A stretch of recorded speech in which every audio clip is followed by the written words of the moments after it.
அனைவருக்கும் வணக்கம். நான் பிரபாகரன் ஜோதிடர். நான் சென்னையிலிருந்து பேசுகிறேன். இப்போ என்ன சொல்ல போகிறேன்னா, ஒரு ராசிக்கும் ஒரு ராகங்கள் இருக்குது. நீங்கள் அந்த ராகத்தை இயக்கினீங்கன்னா உங்களுடைய ராசி பலப்படும். இப்போ அந்த ராகத்தை சொல்கிறேன், கருத்தில் கொள்ளுங்க. மேசன்னா லர்த தாங்கி ராகம், ரிஷபன்னா வாசுபதி ராகம், மிதுனன்னா கிர்வாணி ராகம், கடகனா ஏமாவதி ராகம், சிம்மன்னா கல்யாணி ராகம், கன்னின்னா சண்முகப்பிரியா ராகம், துலாம்னா ராக வர்தினி ராகம், விருச்சிகனா நட பைரவி ராகம், தனுசுனா தர்மவதி ராகம், மகரனா ஞானமூர்த்தி ராகம், கும்பனா சரசாங்கி ராகம், மீனனா சாரு கேசிகி ராகம். இந்த ராகங்களை நீங்கள் கேட்டாலும் சரி, நீங்கள் இது சார்ந்து பாடினாலும் சரி, உங்களுடைய ராசி பலப்பெறும்.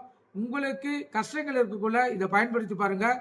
பலன் அதாவது விரைவில் கிடைக்கும். நன்றி, வணக்கம்.